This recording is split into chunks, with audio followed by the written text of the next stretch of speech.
it have been many people that I know on Facebook that have passed away, and I don't have so many people that am anymore visiting my profile or my post anymore, and I'm thankful for every day I am alive, and I try to live my life as normal as I can do. And I was thinking, I have thinking about it many times, that I should have not lived today. And that make me be strong in that way, that I have two kids, and they don't care about me. They are not here for me. And then I thinking about that day that I decided me to make a suicide, that if I have done that, then I have not had my kids anyway. I have been gone, and my two kids have not been with me. So that's how I thinking to be strong, that it doesn't matter, because that was it in year 2000, when I had so hard time in my life that I was haunted very much about it from the devil, and I didn't know God. I have no chance to fight against God. I'm sorry, against the devil, if not God have come in and helped me and make me go stronger. Other people should have been very bitter and sad that their kids are not with them. But I am not, because I have to think that in year 2000, that's what that the life I had in that time, it stopped, and they should not be with me anyway. So the life I got after year 2000, that was a walk without my children, and it was a life on my own, to come to know myself, because I didn't know myself before year 2000, and I was 48 years old, and I had not lived a real life, because I have been haunted by the devil for 48 years. So it was very much struggle in the beginning, because I left everything. Like I should have done a suicide. I should have left everything. And so I did, but I didn't die. I only walk away from my job, my kids, I was married in that time, but he was not a good man, and I walk away from him, and I walk away from my country, and I started over my life in United States, and I left Sweden, and and I come to United States, but I have some skills because I was married to a man and lived in Texas for a little while. And I was at the school, and I learned English because I was studying psychology, and we didn't have any books in Swedish, so we had to have a good skill in English. So God prepared me. God knows our beginning and our ends in our the whole lifespan. So He have already prepared me with that I should meet a man in Texas and live with him and learn me more English. So that's for the work for God. I needed to have English. I couldn't do so much work with only Swedish. So uh, he had prepared me, and I know that Jesus Christ was looking after me um, without me knowing him. I was never in the church. I never read the Bible. I didn't know anything about what's in heaven, and so that's my walk in United States. Being homeless for 3.5 years and start over my life and know I have to know myself to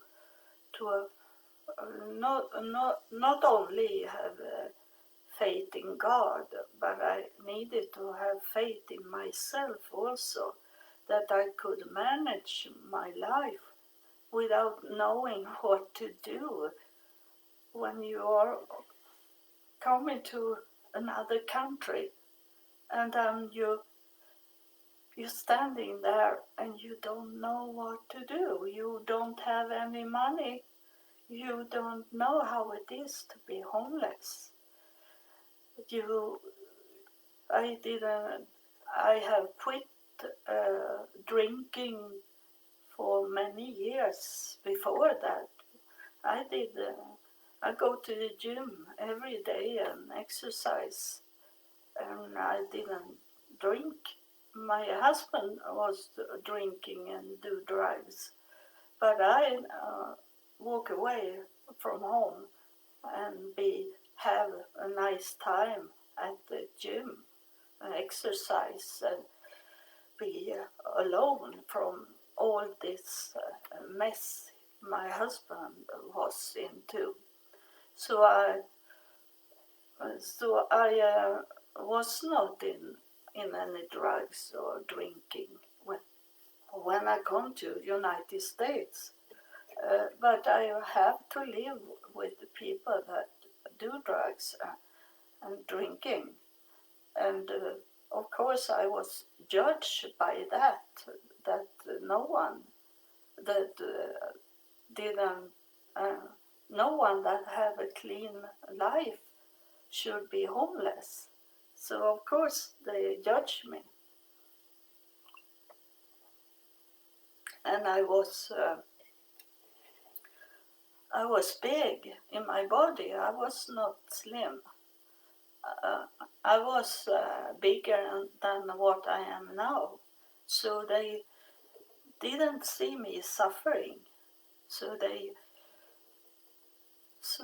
of course they are thinking that she must be away from God. She don't know Jesus or Jesus Christ or God. She don't know anything. And I be angry and sad about it because people in the church, outside the church, I was standing outside the church and I didn't know. I was thinking that if I standing or sitting here in front of the church, someone coming and say something to help me. But they didn't do that. They only look at me and then look away very fast, and then they say, I will pray for you, they say. And that was so sad that they didn't believe that I had God with me, that I was really into drugs or sexual things or something like that, and they judge me, walking pass by me when they walk into the church, and they, if they have asked me why I was sitting there in front of the church, I could have told them that that I was on my way to do a suicide, and then suddenly I was only waiting for my daughter. She was 15 years old. I was waiting for her to go to bed, and then I should go to the lake and go down in the lake and kill myself. So I just, she never go to bed, and suddenly we sit together, she and I, and I hope someone in my daughter's church listen at this, because you have refused to understand why my daughter is in your church, why she is working so hard for the church, for the pastor, and give everything to the church, and she don't get so much back, but she is with you. And she was with me that evening, and I know that she have never told you about how she was saved, and she was saved that evening in the same time I was saved, and she was 15 years old, and we felt inside our home that it was like wind, and it touched our face and hair, and it was everything was like moving around in the air, and we have closed our windows and doors and nothing on. We didn't have any fan where we were, and my daughter say she had just some days before this happened, she was sitting and crying in the morning before going to school, and she never was like that. She never cried. She was always happy. So she sat on a chair and bowed down her head and was really sad. And I sit with her and I ask her, why are you crying? And then she told me that in the night she has so strange dream. She dreamed that she was out in the space, and she look at our planet on Earth. She looked from far distance, and then she saw that all around the earth, it was a burning fire. It was fire all over the planet. And she was sad and scared because she was saying to me that I was frightened that I should not could come back to earth again. But that's what she had seen and experienced. And then this evening, when she didn't know that I should make a suicide, she didn't know how much hard time I had with the devil. He haunted me in many things, and there was a church where I live in Landskrona city, and I lived just at the church. So I was going to the church, and I didn't know what to do. But I tried to get help from the church in some way, and I took some of this paper they had in the church for visitors to read about the church. It's a very old church, and I scratch my fingers alone outside the church. I scratched my fingers, so I got some stuff from the church under my nails, and then I go home, and I was thinking that maybe could help, and I sit in the church and look at Jesus' picture, and I talk to Jesus and ask him to help me because everything was so evil and I didn't know what to do. And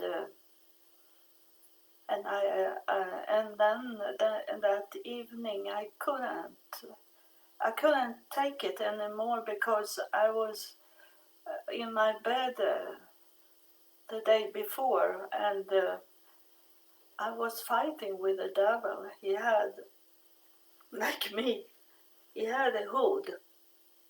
And it was dark inside the hood, and I tried to scratch him in his face, but when I scratched him, there were no face. So I ran up from the bed, very frightened, and then on the outside my window I saw like an angel, a white shaped angel, but that angel couldn't come in and help me. So I be even more frightened when I saw this white shape also outside. And I be frightened because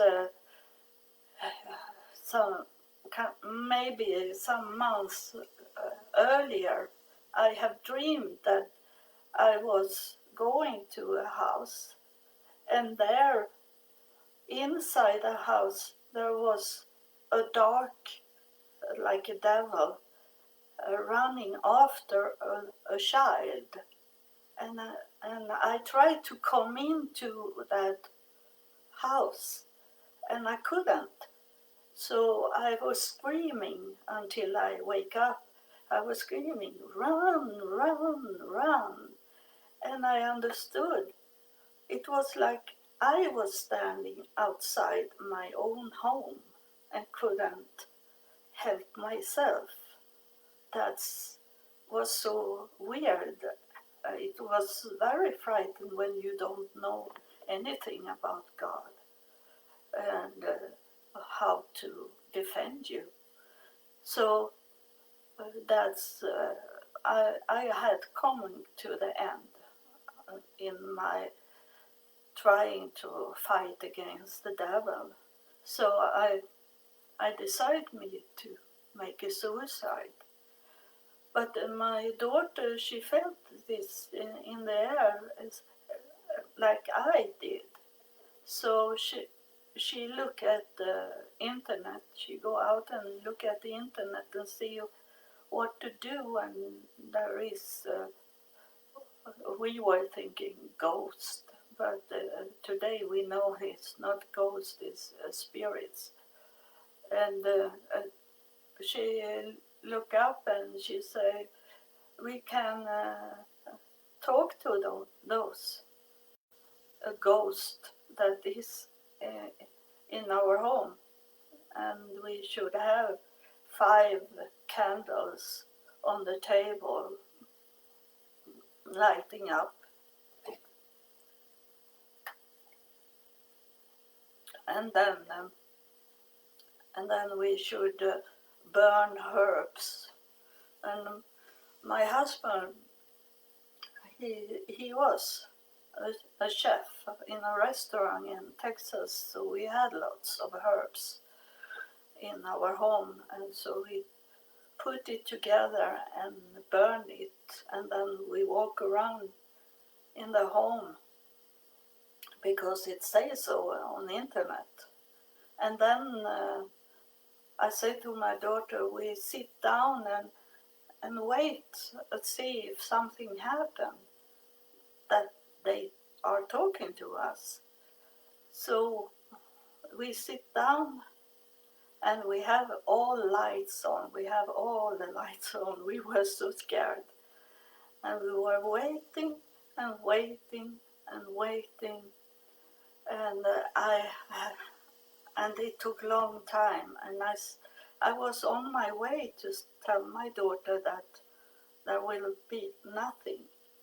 We have failed to do it. And suddenly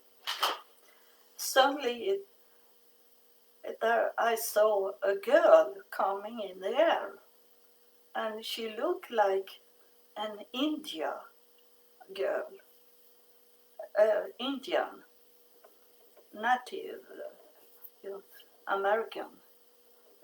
She looked like, not from India, from America, and she had this braid hair and almost black hair.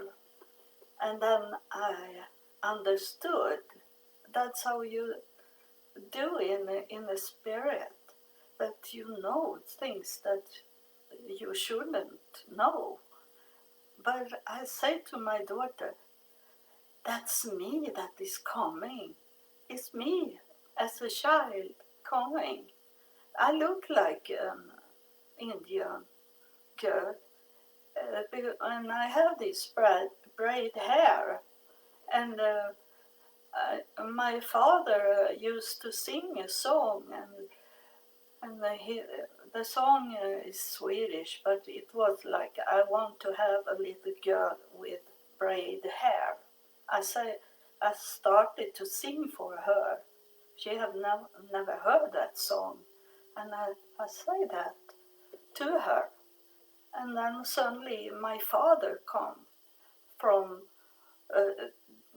my biologic father come through, and he asked me to forgive him for not being there for me.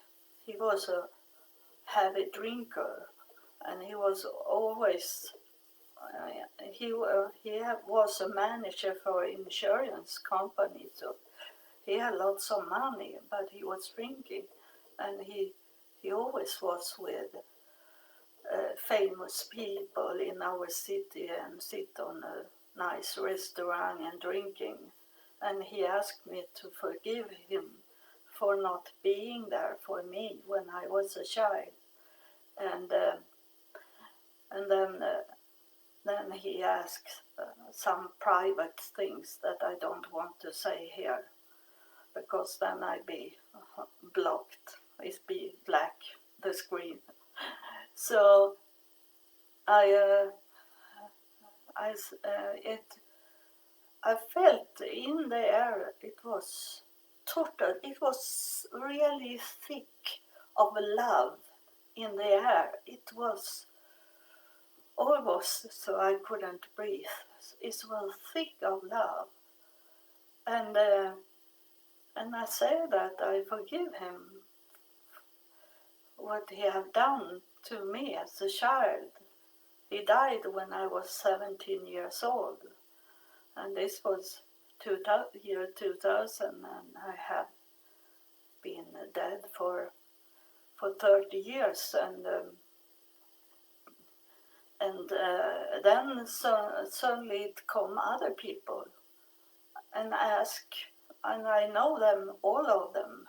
They have been in my life. It was not only relatives. It was people that could done something for me, could have helped me in life, because I had so very tough, hard childhood.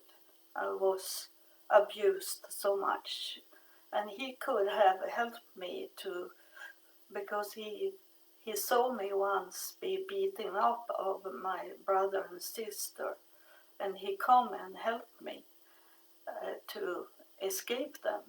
But he never told the police, and he never told my parents about what he had seen. And he should have done it, or could have changed my life, but he didn't. And now he was crying to me and asked me to forgive him for not telling what had happened. And I understand that because when it was 5 spirits that come and ask me to forgive them, that's what they ask for. They didn't talk about anything more than they want forgiveness from me. So when they were gone, I saw Jesus Christ standing in the corner in the room. So I understand that Jesus Christ have told them, these people, these spirits that was there, if the one that you have abused and done wrong to, if she can forgive you, then we can forgive you. So they can come in. And so in that way I have saved people into heaven, because I forgave them. And I couldn't do much other thing because it was so much love in the room. And when Jesus Christ, he was telling me about how my sister pushed me out on the street, and a truck drove over me and I was killed. But I come back because God come and healed me when I was laying in the church inside where they had dead bodies. I was laying in the cold room when suddenly it come a bright light down on my body and healed me, and I come back to life.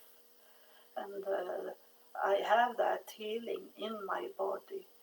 It's like a defense for me to have that healing, but also that I could heal many people on my walk in life. And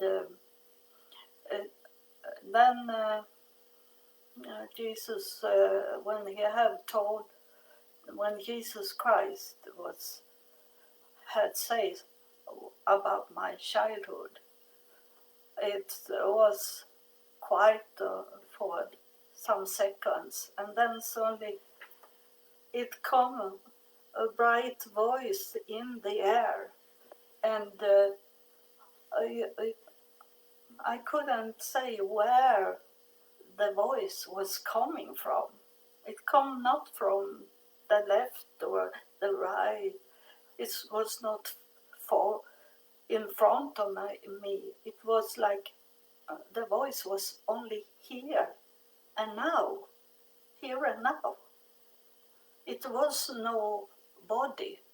It was only a voice in the air. And he told me, and that was not Jesus Christ, because that was another voice. This was a very strong military voice that talked to me. And he told me about my future. He told me what I should do in life. And I was thinking that's impossible. That I can't do. I'm married, I live in Sweden, and I have a nice job as a manager for computer things for the city hall. And now he's telling me that I am going to leave everything and walk away from everything and walk that walk he was telling me. And what he say this voice, everything have happened, even if I was thinking it will never happen. And after he left this voice, and I don't know where they took me. I have been in hypnosis sessions by myself, and I was. That was why I went to the hypnosis, was because I wanted to know what happened, because I saw a clock in the air when they started, before Jesus Christ was standing in my room. And then I saw a clock in the air after God had left talking. And that was 2.5 hours. And so I was wondering what happened, because it was like it was only 10 minutes they were talking to me. But what have happened in 2.5 hours? So I have to go to hypnosis, and I went to heaven. He that did this on me, he was thinking I should do psychology things. But I went away from this man that helped me, and I went to heaven. And in heaven I met God, and he told me what happened in that time when they come in year 2000. And he told me, and everything was logic for me.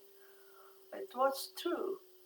And after when they have been, I get confirmation that my daughter saw and heard things, because she was crying again, and she was crying, and she said to me, "Why didn't they talk to me? Why did they only talk to you? Why don't they talk to me?" She asked, and so that confirmed me that she heard it, but through the year have she denied it, and she have told me that her pastor don't believe in this, that this happened, so she have denied it. So I don't know how much she remember anymore, as she have denied it in 20 years, and have she lived in a church that don't believe in that God is talking, especially not to women. And so next day, what confirmed me also that we had nothing to do with the church, and we didn't have any Bible at home, and we never talk about God.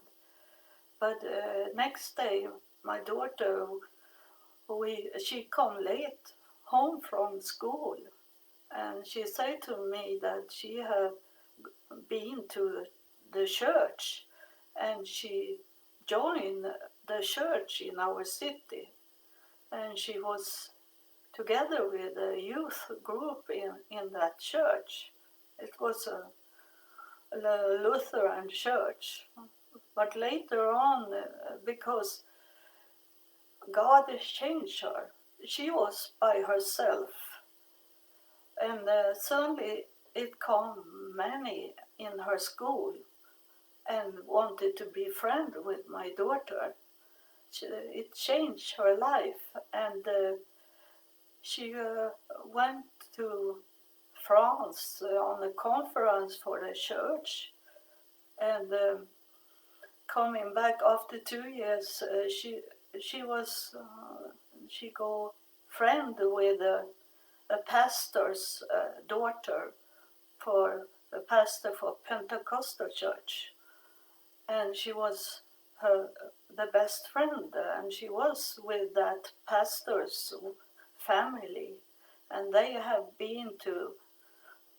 lived in Israel, and their son was talking Hebrew to us, but we didn't understood what he was saying, but we wanted him to talk to us in Hebrew to hear how it sounded.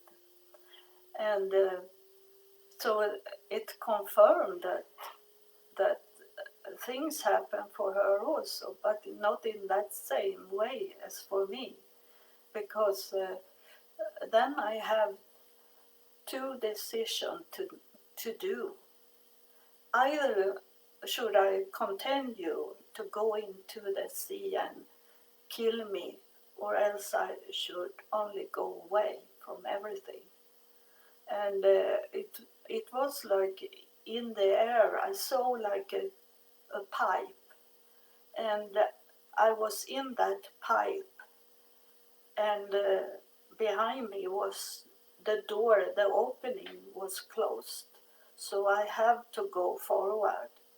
So I stopped paying our bills in our family, and I took that money for to buy an airplane ticket to United States, and I left. I didn't know. It was like I was not here on earth in that time, and my daughter's father, he drove me to the airport in Copenhagen, and that morning, and he took my daughter with him to his home. My husband in Texas was not her father, so she go back to her real father. And I took the airplane to United States, and when I sit there on the airplane, suddenly the airplane dropped in the air, and it was not like in a movie that everyone was screaming. It be silence on the flight. It was like going in an elevator. It didn't go forward. It sink down in the air, and I did my first prayer in the airplane. Go like this: God, save us, keep us in the airplane. So when I have done that, the pilot, the captain on the airplane, he talking in the loudspeaker, and he said, "It's what happened when the engine was stopped. But now we have switched to the other engine, so we are flying again." He said, calm. And I say to my neighbor, "How many engines is there on the airplane?" I say, and it was the devil. He wanted to take me there in the air, but I come to United States, and I come to Seattle from the beginning, and it was winter. It was December 18th. I come there in 2000, year 2000, and then I started my walking from Seattle, flying to Chicago, from Chicago down to Florida, from Florida to North Carolina, and from North Carolina to Virginia State. And that's where I should be. I had asked God before I left Sweden, and before I have bought a flight ticket, I asked him, where should I fly to? And I did this way. I took a paper, and I wrote all the states in United States, and then I took all the paper pieces and threw it out on the floor, and then I picked one, and that's state. I didn't know that state. It says Virginia, and it's a very unknown state in Sweden. We don't know in Sweden that state. We know Florida, Texas, California, like that, but Virginia. And then I look up all the cities in Virginia and did the same. I wrote it on small paper pieces, and I threw it out in the air, and then I took a paper, and there was Franklin in Virginia, and I saw it was a very small city, and I was thinking, no, it's not true that God have not said that to me, that I should go to Franklin in Virginia, and from North Carolina I come up to Virginia, and it took me about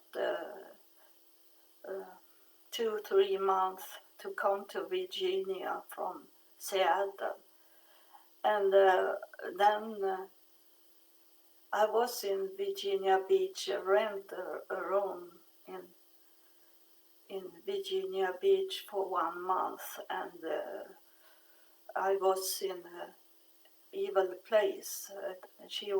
That woman that I rent a room from, her father had been some president, or what is called for the Satanist people, and she was Satanist.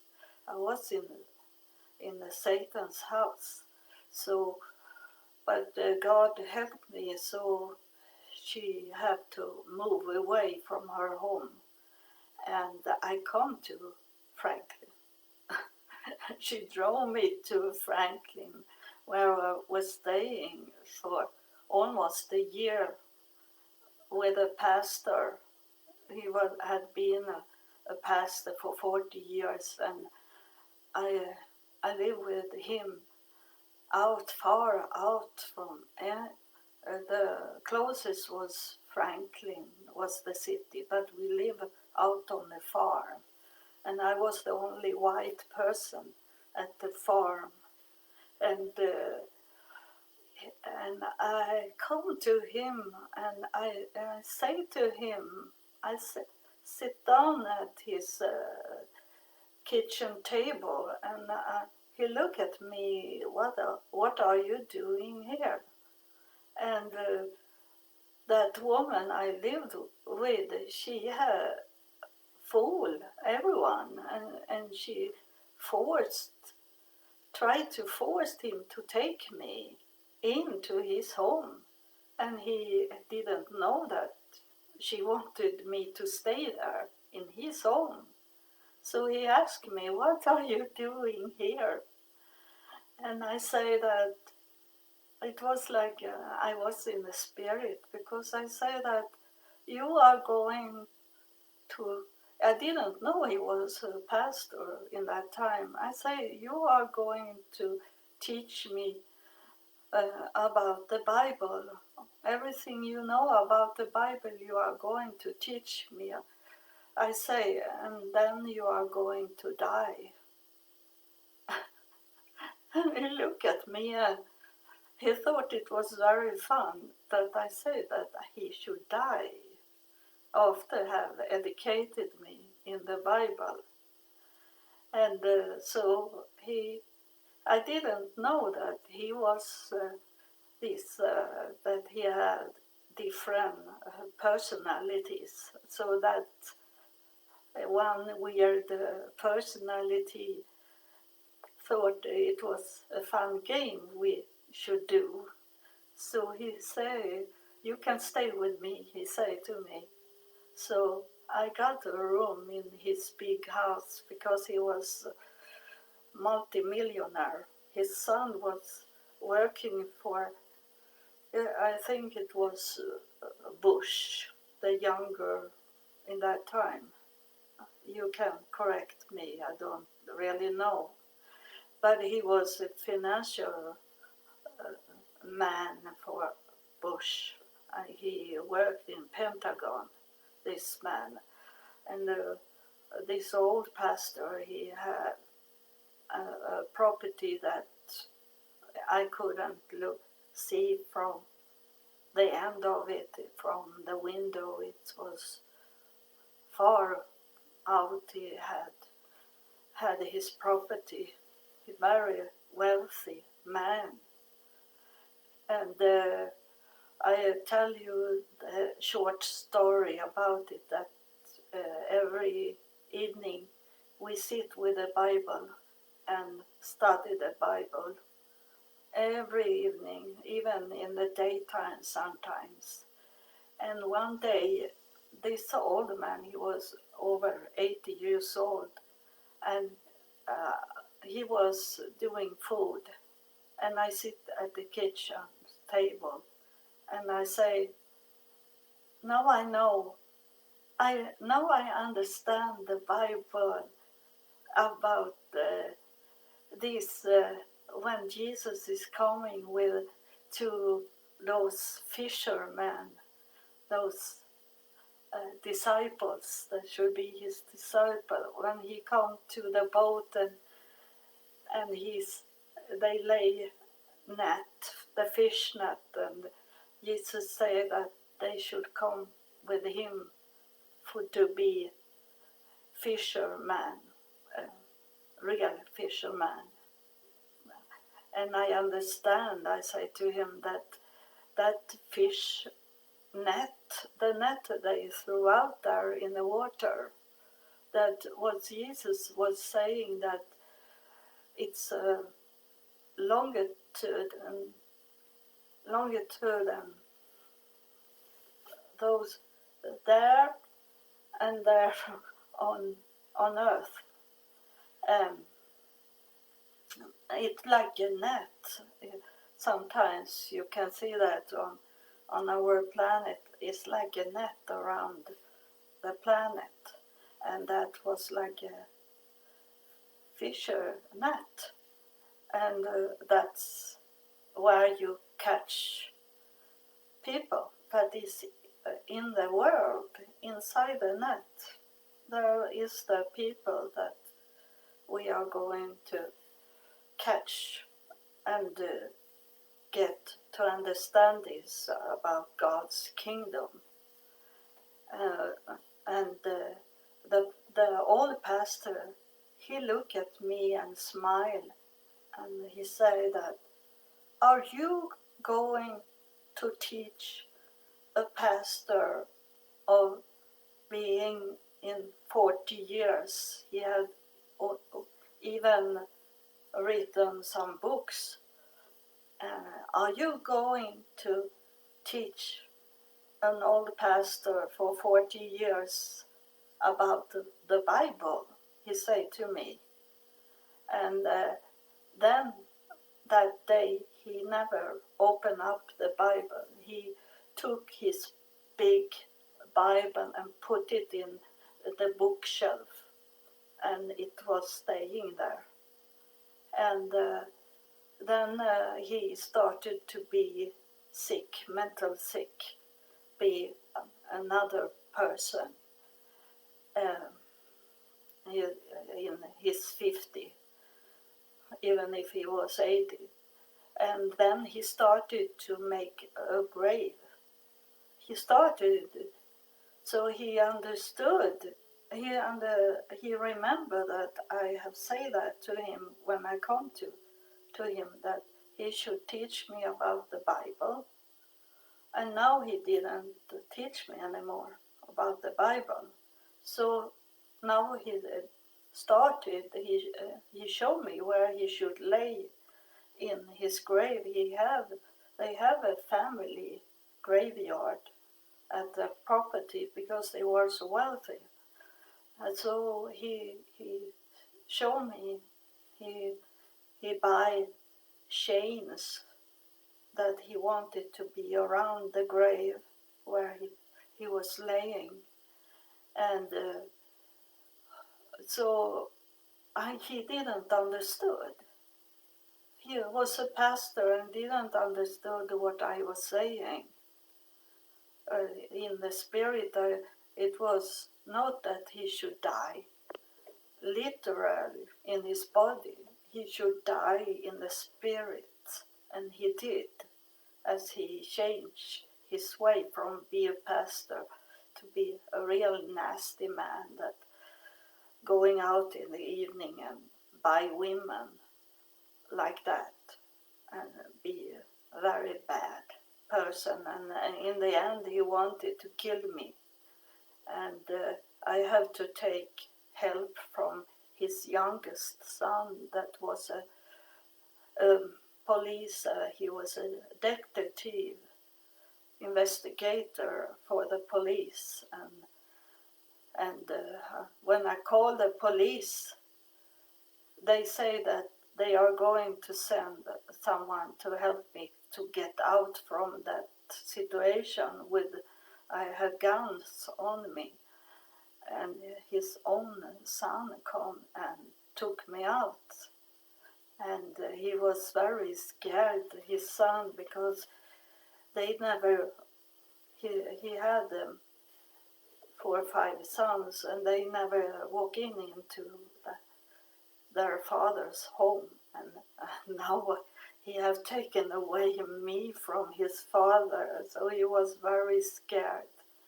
But I escaped because of God's help.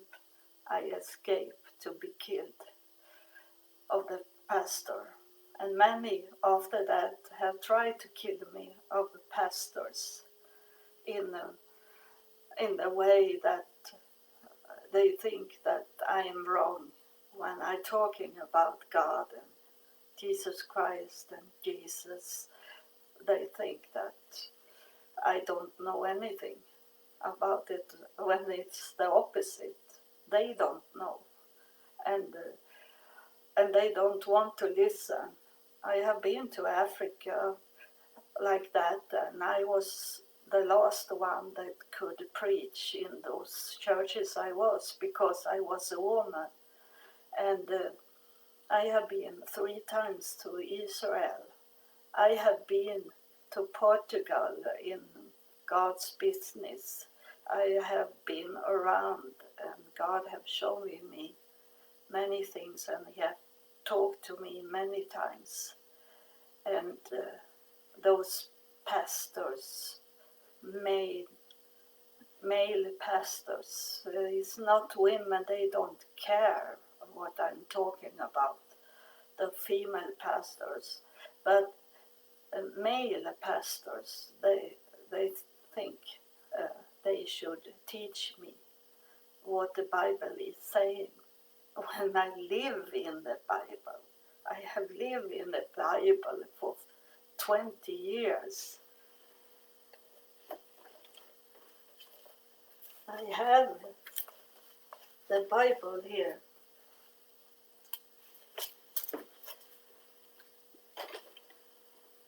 I know what the Bible is saying after 20 years. So they think they are my friends here on Facebook only because they want me to listen at them, be taught from them about how to believe. And I am a free person. I'm free under God. That God is the only one that I listen to. I can listen at men, pastors, men, and I pick if there is something that makes sense of what I have lived and been taught by God and God's kingdom, what I have been taught from them. If there is any sense from the man, I can accept that. I can take it in. But not lies. They lie a lot. And I have been behind many pastors, and I have seen what they are doing behind the scene when no one is there. One man that was a pastor, he was driving around and preaching.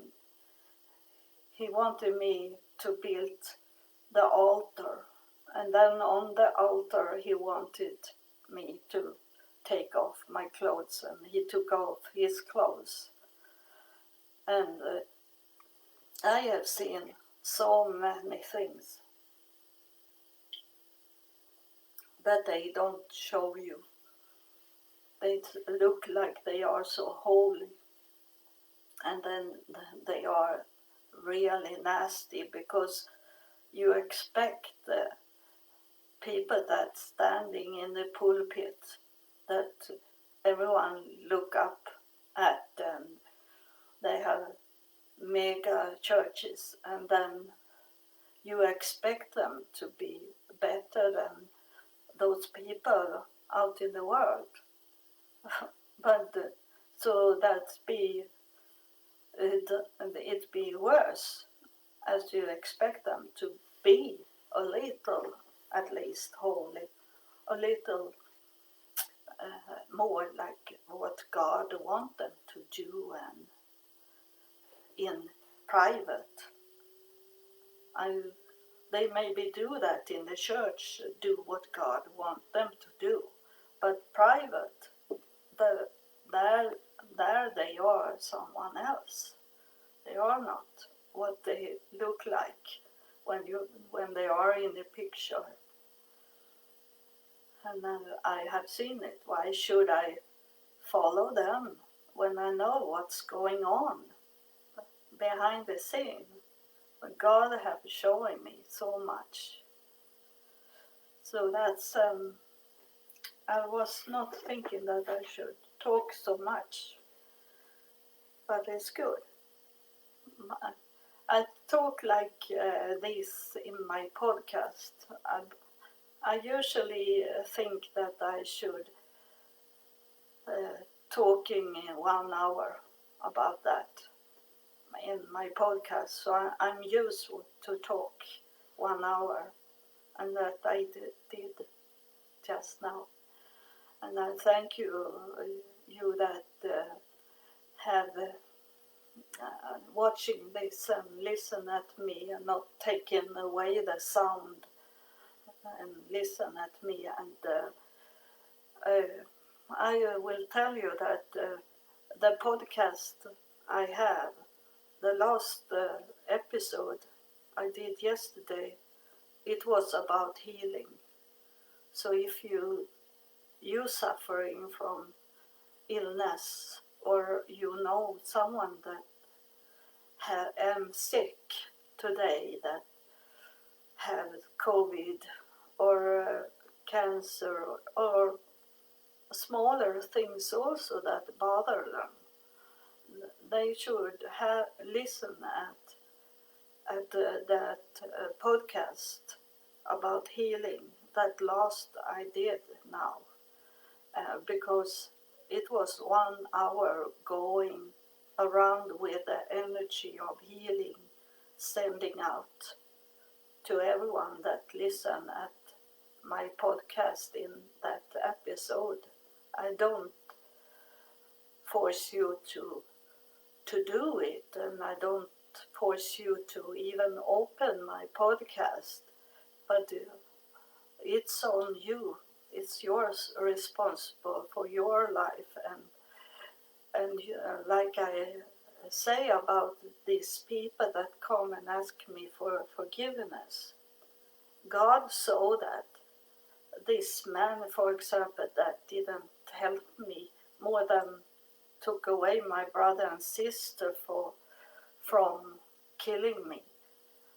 He never say anything to the police. He never said that to my parents.